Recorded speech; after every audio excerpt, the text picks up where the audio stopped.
Welcome to study campus classes. তোমাদের যে এই ভিডিওতে আমি যে আলোচনা করব সেটা দেখো, সেটা কিসের উপর ভিডিওটা রয়েছে, যে এস্টেট হচ্ছে। এই যে কদিন থেকে যে নিউজ দেখতে পাচ্ছ এস্টেটের ব্যাপারে, এবং বিপিএসসি 4.0 আগে এস্টেট হবে না পরে হবে, না এস্টেটটা এই 4.0 জন্য নয়, যারা আগের বছর যেমন আমরা দেখেছিলাম যে যারা এস্টেট 3.0-তে বসতে পায়নি, এরা কি 4.0-তে বসতে পাবে না? অনেকেরই এটা কোশ্চেন। আর কি ভোটের আগে বিপিএসসি 4.0 পরীক্ষা হবে? তো এগুলো যে আমি আলোচনা করব পুরোপুরি বিহারের রাজনীতির উপর ভিত্তি করে তোমাদের সঙ্গে আলোচনা করব। কবে পরীক্ষা হতে পারে, এস্টেট হবে কি হবে না, এস্টেট বিপিএসসির আগে হবে না পরে হবে, এবং বিপিএসসিতে যারা নতুন এস্টেট হলে বিপিএসসি 4.0-তে ওরা বসতে পাবে কি পাবে না। তো একটা একটা করে কোশ্চেন আমি তোমাদের কাছে যে ক্লিয়ার করব, কারণ অনেকজনের কমেন্ট দেখতে পাচ্ছি, অনেকজন বিশ্বাসই করতে পারছে না যে এস্টেট হবে। ঠিক আছে, কারণ একটা তোমাদের কথা বলি, একজন কমেন্ট করেছিল, ভালো লাগলো কমেন্টটা শুনে, বলছে যে শীতকালে সজনার আশা করা যায় কি? আমি নাকি শীতকালে সজনার যেমন আশা করা যায় না, ওই রকম আমি এখন শীতকাল চলছে মানে এখন এস্টেট হওয়ার পসিবিলিটি না। তো ওই ভাই হয়তো জানে না যে আমি যে নিউজগুলো হয় আমি আগেই দিই। মনে করো ডোমিসাইল, ওই সময় কেউ বলছিল না, কোনো স্যারই বলছিল না যে ডোমিসাইল হবে না, তখনও আমি বলতাম, তখন অনেকজনের আমি কথা শুনেছি কমেন্টে নেগেটিভ, আমার কোনো যায় আসে না। বাট আমি যেটা আমার বাস্তব, যেটা আমি কন্ডিশন দেখি সেই হিসাবে তোমাদেরকে আমি বলি। এটা নয় যে আমার ওই বিহারের একদম আমার গুপ্ত কোনো সূত্র রয়েছে বা কিছু। আমি ওখানকার পরিস্থিতি অনুযায়ী, কারণ যারা বিহারের পলিটিক্সটা বুঝে ওরা আরামসে বুঝতে পারে যে কখন কি হবে না হবে। আমি তো ডিসেম্বরই বলেছিলাম তোমাদের, মে মাসে পরীক্ষার মানে একটা প্রক্রিয়ার কথা বলেছিলাম। প্রক্রিয়া বা যাই বলি, পরীক্ষা বলি বা প্রক্রিয়া বলি, তোমার ডিসেম্বরই আমি বলেছিলাম যে মে মাসে। তো অনেক অনেক যারা বড় বড় চ্যানেল, বড় বড় স্যার, ওরা জানতো কিন্তু বলে না, কারণ অনেক ইউটিউব চ্যানেল, তোমরা যেমন কমেন্ট করো নেগেটিভ না, তো অনেকজন এইসব কথা বলতে দূরে থাকে, যে এমন কোনো কথা বলবো না যে নেগেটিভ মানে কথা যেটা আমাদের ছেলেরা আমাকে গাল দেওয়া করবে বা ভুলভাল কথা বলবে। সবাই নিজেকে সেফ জোনে প্লে করে।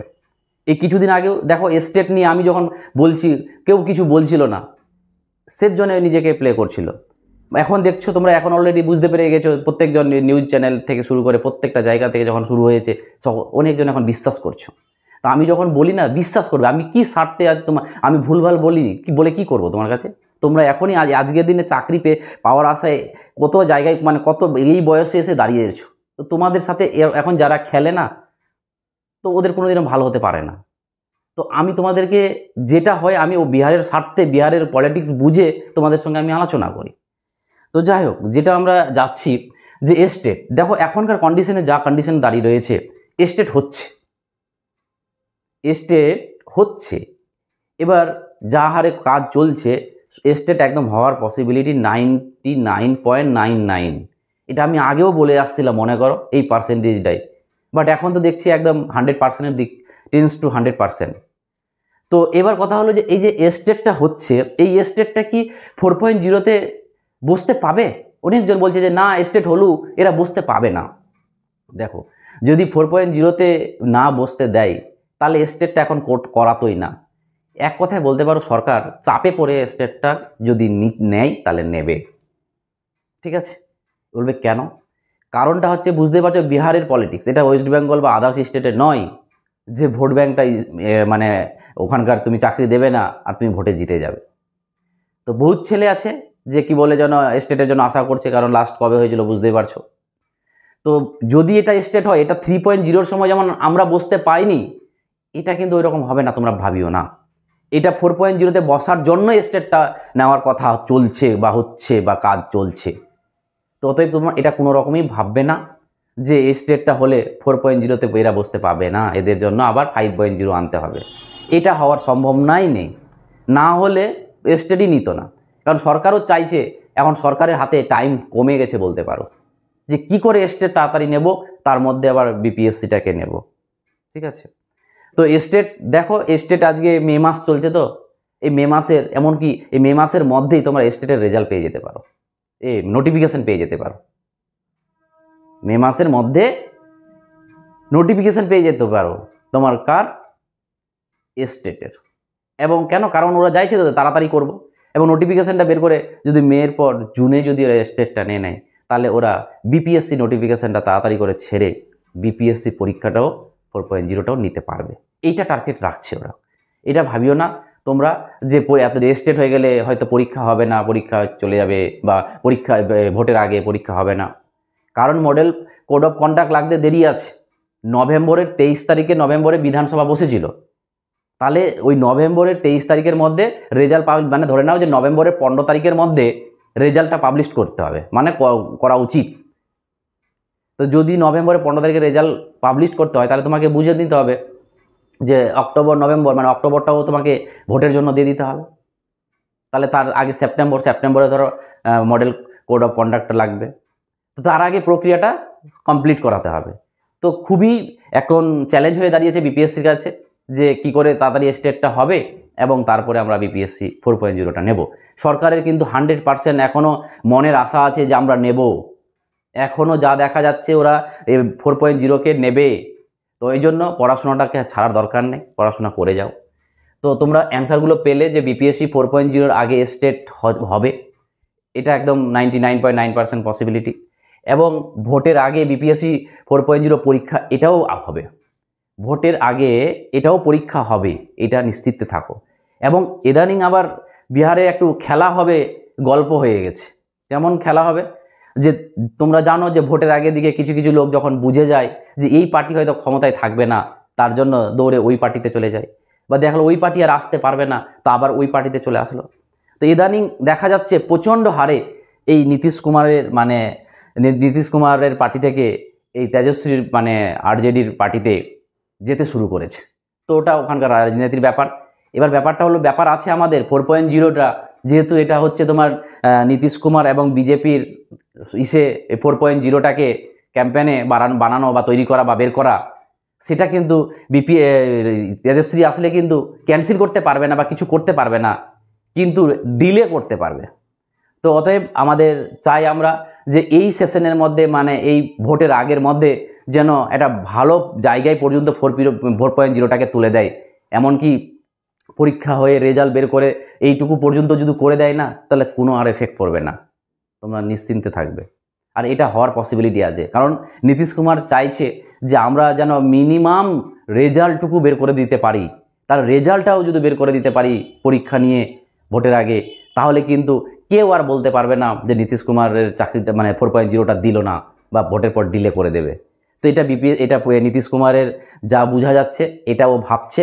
এবং তার দেখো পলিটিক্স বুঝলে না, বোঝা যায় যে ও কী চাইছে, যে পরীক্ষাটা নেব কি নেব না। আগে এই স্টেট নিয়ে মাথায় ছিল ভাবছিল যে নেব না বা কিছু এরকম একটা ভাবছিল। ওই হিসাবে ওরা 4.0কে টার্গেট করছিল বলে ডিলে করছিল। কিন্তু এখন দেখছে যে যা হাইকোর্টে কেস হয়েছে, অনেক লোকের 1 লাখের সিগনেচার নিয়ে একটা কেস হয়েছে, জনস্বার্থ মামলা বলতে পারো। এবং সেই মামলাতে যেহেতু এবার ওই কারণে কোনো কারণে যদি আটকে যায় বা কোনো কারণে কী হয়ে যায়, তাহলে 4.0টা যদি না হয়, সেক্ষেত্রে কিন্তু নীতিশ চাপে পড়ে যাবে। তো এটা কোনো রকমই পসিবিলিটি নেই যে কি বলে যেন 4.0-র আগে 4.0টা ভোটের আগে হবে না। রেজাল্ট বার করারও টার্গেটটা ওদের কাছে রয়েছে। এবার কোনো কন্ডিশন আলাদা এদিক ওদিক হয়ে গেলে সেটা এদিক ওদিক হতে পারে, বাট নর্মাল অনুযায়ী তোমরা আজকের দিনে এটা আগিয়ে চলো যে 4.0-র আগে স্টেট যদি হবে। তোমরা যারা স্টেট নতুন বসতে পারোনি, বা আরেকটা জিনিস বলে দিই আমি, যাদের সাবজেক্ট কম্বিনেশনে ভুলটা আছে, অনেকজন স্যার বলেছে স্যার আমার সাবজেক্ট কম্বিনেশন ভুল হয়ে গেছে, আমি এটা ছিল না, এটা থাকলে এটাতে বসতে হয়, এটাতে আমার এই সাবজেক্ট আছে, আমি বসতে পাবো কি না। আমি বলছি কারো কথা শুনতে হবে না। তুমি 4.0 নোটিফিকেশানটা নেটে পাবে, ওইখান থেকে ডাউনলোড করে তুমি একদম সাবজেক্ট কম্বিনেশনটা দেখে নাও যে কি কি সাবজেক্ট কম্বিনেশন আছে। কারো কথা না বলে নিজে, আমাকে অনেকজন ফোন করে এবং আমাকে বলে, আমি একটাই কথা বলি যে দেখো এত সাবজেক্ট আমাদের টিচারের পক্ষে এত সাবজেক্ট কম্বিনেশনটা মনে রাখা পসিবল হয় না, তো বারবার দেখতেও পারি না। তার জন্য তোমরা এটা করতে পারো যে 4.0-র যে 3.0-র যে নোটিফিকেশানটা ছিল, সেটা বার করে তোমরা একবার মিলিয়ে নাও যে সাবজেক্ট কম্বিনেশনগুলো কী কী আছে। আগে নোটিফিকেশানগুলো তো পাওয়া যায়, তো ওখান থেকে দেখে নাও। তো এটা ছিল ব্যাপার। আর প্রিপারেশনটাকে চালিয়ে যাও। যারা ইন্ডিভিজুয়াল নিজে মনে করেছে আমি নিজে পড়ছি, কিন্তু নিজে পড়ো বা কোথাও পড়ো না কেন, এনসিইআরটি আর এসসিইআরটিকে জোর দেবে। এনসিইআরটি এসসিইআরটির উপরই জোর দাও। যদি এনসিইআরটি এসসিইআরটি জোর দাও, তাহলে আর কিছু লাগবে না। কারণ ওইখান থেকেই ওরা কোশ্চেন দেবে, এটা আমরা ভালো করে বুঝে গেছি, এবং এনসিইআরটি থেকে লাইন তুলে কোশ্চেন দিয়েছে। তো ওই জন্য বলছি যে এনসিইআরটি এসসিইআরটিটাই মাদার বুক করো এবং ওই বেসিসে পড়াশোনা করো। তো যারা নিজে পড়ছো খুবই ভালো কথা, আর যারা নিজে পড়তে পারছো না বা পড়ছে এতদিন পড়ছিলে এখন বুঝতে পারছো না বা এখন প্রিপেয়ার্ড হয়ে গেছো, মক টেস্টের দরকার, তো তারা আমাদের সাথে যুক্ত হতে পারো। কারণ আমাদের এটা একটা কোচিং সেন্টার, আমরা তাদেরকে কোচিং দেওয়াই, এবং বহুত ছেলে আজকে বিপিএসসির জন্য আমাদের কাছে 1200 ছেলে আমাদের অ্যাপে রেজিস্টার আছে, এবং 1200 ছেলের মতন আমরা ছোট একটা সংস্থা 1200 মতন ছেলেকে আমরা প্রিপারেশন দিচ্ছি। এবং আমাদের প্রিপারেশনটা কি, আমাদের প্রিপারেশনটা হচ্ছে জেনারেল নলেজের প্রতি। এই জেনারেল নলেজ যে আজকের দিনে যত টিচার, আগের দিনে আমরা ওয়েস্ট বেঙ্গলের টিচার মানে না জেনারেল নলেজ মানে ভাবতাম না, আমরা ভাবতাম সাবজেক্ট পাস করব, সাবজেক্ট পাস হয়ে গেলে আমরা কিন্তু চলে যাব, কিন্তু পরীক্ষা দিয়ে পাস করে যাব, কারণ পরীক্ষা দিয়ে আমাদের সাবজেক্ট থাকতো। টিচার হবো মানে সাবজেক্ট, ম্যাথের টিচার মানে ম্যাথামেটিক্স জানতে হবে, বাংলার টিচার মানে বাংলা জানতে হবে। কিন্তু এখানে এই যেহেতু বিহারে জিকেটাও লাগছে, এই জন্য একটু প্রবলেম হয়ে গেছে, বা যারা আর্টস ব্যাকগ্রাউন্ডের তাদের জিকে সহজে তোলা যায় না। তো আমরা এই বিপিএসসি 4.0-র যে 40 মার্কসটা যে জেনারেল পেপার আছে, এই জেনারেল পেপার 40 মার্কসটাকে আমরা পুরোটা কভার করছি। যারা নিজে পারছো না তারা আমাদের কাছে আসো, কারণ এদিক ওদিক এটা ওটা ইউটিউবে না পড়ে আমাদের কোর্সটা নিয়ে নাও। এই কোর্সটা নিলে তুমি এখানেই সব কিছু পেয়ে যাবে। কি পাবে? ম্যাথ পাবে, ইতিহাস পাবে, ইতিহাসে যেটা আমাদের আইএনএম পার্ট আছে, তারপরে আমাদের জিও আছে, তারপরে আমাদের সায়েন্স আছে, আর তারপরে আমাদের বিহার জিকে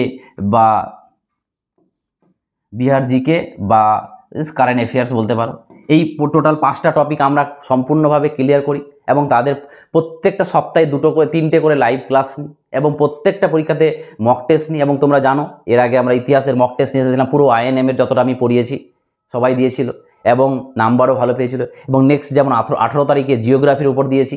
তো এইরকম আমাদের কাছে থাকলে কি একটা টাইম মানে প্রত্যেক সবসময় একটা পরীক্ষা নিতেই থাকি, তাহলে কী হবে, তো একটা চাপে থাকে পড়াশোনা। দেখো কোচিং তোমাকে পড়িয়ে দেবে না, গাইড করার পর না তোমাকে রেগুলারিটিটা মেনটেন করাবে, এবং এই রেগুলারিটি মেনটেনটা খুব দরকার। তুমি মনে করো তুমি সেলফ স্টাডি করো, তুমি বুঝতে পারবে না যে কী পড়লাম আর কতটা পড়তে হবে আর কবে আমাকে তাড়াতাড়ি আমি শেষ করতে পারবো। আর আমাদের কাছে থাকলে আমরা একটা শিডিউল করে নিই যে এই মাসের মধ্যে এটা এইভাবে করাবো, এই মাসের মধ্যে এটা ভাবে করাবো। তো যারা নিতে চাইছো তারা নিতে পারো, এটা 999 টাকার কোর্স রয়েছে। আর কেউ যদি চাও যে না আমার কাছে এত সময় নেই, আমি অফিসে করছি, আমি ক্লাস দেখতেই পারবো না, বা আমার কাছে সময় নেই, তো তাদের জন্য একটা ব্যবস্থা রয়েছে। তাদের জন্য আমাদের পিডিএফ নোট দেওয়া রয়েছে। এই পিডিএফ নোটটা কি শুধু এনসিইআরটি আর এসসিইআরটি, তুমি এনসিইআরটি আর এসসিইআরটির পিডিএফ নিয়ে নাও, আর এসসিইআরটি এই দুটোর নোট নিয়ে নাও, তুমি যথেষ্ট নাম্বার, আমি 100% বলবো না, বাট যথেষ্ট নাম্বার পাবে। এই নোটটা আমাদের কাছে 499 টাকায় অ্যাভেলেবেল। কী পাবে? এখানে পাবে ইতিহাস, ভূগোল আর সায়েন্স।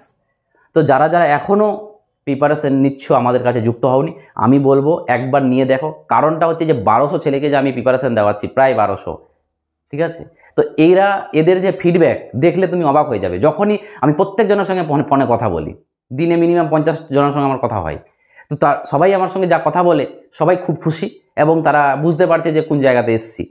তো যারা প্রিপারেশন নিচ্ছ তাহলে আমি বলবো অবশ্যই আমাদের সাথে যুক্ত হও, কারণ এই টাকাটা দেখো, টাকাটা একবার খরচা করবে, এটা ওয়ান টাইম, মান্থলি নয়। আমরা অফলাইনে পড়ালে মান্থলি এই টাকা মাসে পড়াই, কিন্তু এটা যেহেতু অনলাইন কোর্স, তাহলে একবারেই আমরা ওয়ান টাইম দিতে পারছি। আর আমার তো কোনো ভ্যালিডিটি নয়, যতদিন পরীক্ষা হবে না ততদিন পর্যন্ত আমার কাছে প্রিপারেশন নিতে পারো। তো তাদেরকে রিকোয়েস্ট করব, কারণ দেখো তোমার কাছে চাকরিটা বড় ম্যাটার করে। এই টাকাটা আজকের দিনে তোমরা বেকার, আমি জানি টাকাটা প্রচুর, কিন্তু কিছু করার নেই, এত নোট কারণ এখনও আমাকে রেগুলার 3টা ক্লাস দিতে হয়। তো তার জন্য তার একটা শিক্ষাকে তো বুঝতেই পারছো যে একটু গুরুকে দিতেই হবে, নাহলে আমরা চলবো কি করে? তোমাদের পর তো আমরা ডিপেন্ডেন্ট। তো চলো, থ্যাংক ইউ। যারা পড়াশোনা থামিয়ে দিয়েছিলে এখন শুরু করে দাও, কারণ পরীক্ষা হবে, এটা গ্যারান্টি। স্টেট আগে হোক আর না হোক, বিপিএসসি 4.0 হবে। তো তোমরা সবাই পড়াশোনা করো। থ্যাংক ইউ, আবার দেখা হবে।